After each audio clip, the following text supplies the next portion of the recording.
Assalamualaikum warahmatullahi wabarakatuh. Jumpa lagi dengan saya Wahyuni Adha Pasai di channel Yunda Pasai. Nah, kali ini saya akan memberikan contoh-contoh soal yang berkaitan dengan bilangan berpangkat. Video sebelumnya sudah saya berikan pengertian dan sifat-sifat dari bilangan berpangkat. Nah, kali ini kita bahas ada 3 soal yang akan dibahas kali ini. Yang pertama adalah soal yang seperti ini. Nyatakan bilangan berpangkat berikut dalam bentuk tanda akar. Nah, nyatakan bilangan berpangkat dalam bentuk tanda akar. Video sebelumnya sudah saya jelaskan bahwa bilangan berpangkat itu kebalikan dari bentuk akar. Jadi, jika kita ingat sifat yang lalu, jika A pangkat M per N itu sama dengan akar A dipangkatkan M dan N-nya letaknya di akarnya ya. Oke. Nah, soal pertama, jika A pangkat 2/5, kita buat jadi bentuk akar menjadi akar A pangkat 2, 5-nya diletakkan di akarnya. B pangkat 5/3 sama dengan B, 5-nya di dalam akar dan 3-nya di luar akar. C, ingat ya, pangkat 1 itu tidak perlu ditulis. Maka C pangkat 1/2 sama dengan C pangkat 1 tidak perlu dituliskan. 2 di dalam akar, 2 itu tidak perlu dituliskan. Tidak perlu dituliskan seperti ini di sini 2. Ini salah. Yang benar adalah akar C jadinya. Nah, jadi akar C itu sama dengan C pangkat 1/2. Yang terakhir, D pangkat 3/2 sama dengan D pangkat 3.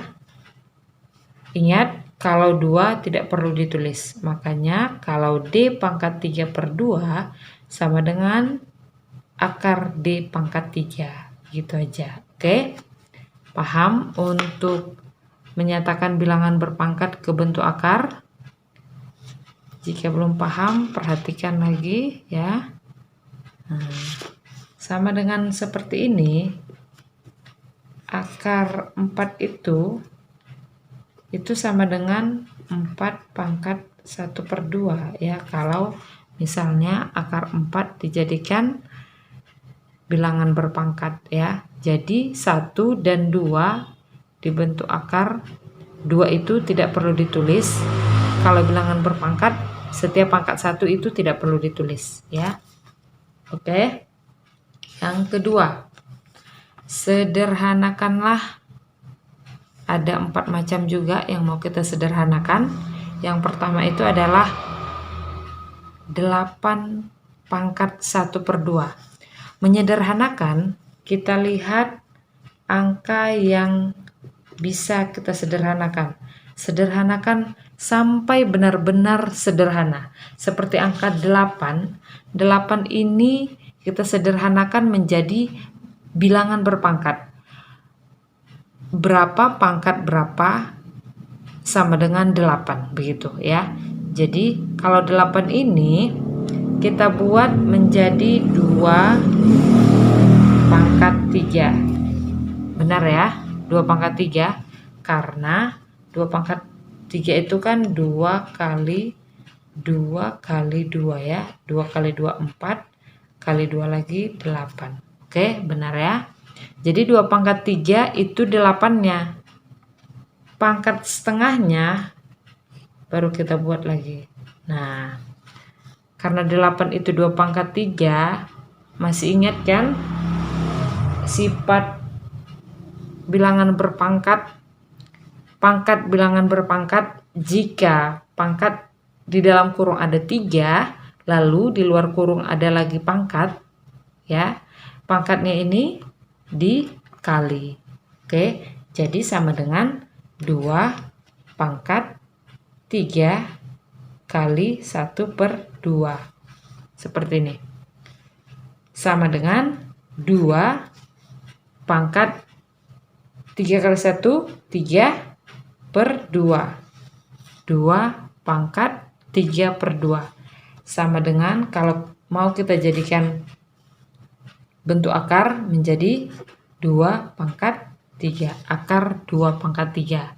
Seperti ini ya. Oke, paham? Nah, lanjut. Sekarang 16 pangkat min 3/4. Nah, 16-nya harus kita sederhanakan juga ya. Kenapa? Karena biar lebih gampang. Oke. 16 itu bisa 4 pangkat 2. Tapi jangan gunakan 4 pangkat 2. Kenapa? Karena 4 masih bisa disederhanakan. Jadi ambillah angka yang tidak bisa disederhanakan lagi. Kayak tadi 8, 2 kita ambil ya. Kalau ini 16, jangan 4 pangkat 2. Karena 4 itu juga bisa disederhanakan menjadi 2 pangkat 2. Jadi 16 kita ambil 2 pangkat 4. Ya, 2 pangkat 4 itu 2 kali 2 kali 2 kali 2, 16 ya. Jadi 2 pangkat 4 pangkat lagi min 3/4 ya. Sama dengan pangkat bilangan berpangkat. Kalau ada pangkat di dalam kurung dan ada pangkat di luar kurung, maka pangkatnya dikalikan. Jangan lupa ya. Nah, 2 pangkat 4 kali min 3/4 sama dengan, ini bisa disederhanakan ya, 4 dengan 4 tinggal 2 pangkat min 3. Masih ingat pangkat bulat negatif? Ya, masih ingat atau enggak? Pangkat bulat negatif di sifat kemarin di video sebelumnya, A pangkat min M itu sama dengan 1/M. Maaf 1/A pangkat M ya. Jadi 2 pangkat min 3 itu sama dengan 1/2 pangkat 3. Sama dengan, kalau kita selesaikan, 2 pangkat 3 itu 2 kali 2 kali 2, 8 ya. Jadi 1/8. Oke. Nah, yang ketiga adalah A pangkat 4 di luar kurung ada juga 3 pangkat 4. Jadi A tidak perlu disederhanakan lagi ya. Jadi A pangkat 4 kali 3/4 sama dengan A, 4-nya bisa disederhanakan, lalu pangkat 3. Jadi A pangkat 3 hasilnya. Nah, yang terakhir ini B pangkat 2/3 di dalam kurung ya. Lalu ada lagi pangkat di luar kurung 6 pangkat 4. 6/4. B pangkat 2/3 dikali 6/4 sama dengan B pangkat 12/12. sama dengan B. Kenapa B? Karena 12 bagi 12 sama dengan 1. Dan pangkat 1 tidak perlu ditulis. Oke. Sampai sini mengerti? Oke, demikian penjelasan dari 2 soal kali ini. Dan untuk soal nomor 3 akan ada dijelaskan di video selanjutnya. Nah, terima kasih sudah mengklik video ini sampai akhir. Semoga kalian selalu tetap semangat walaupun belajar dari rumah. Oke, terima kasih. Assalamualaikum warahmatullahi wabarakatuh.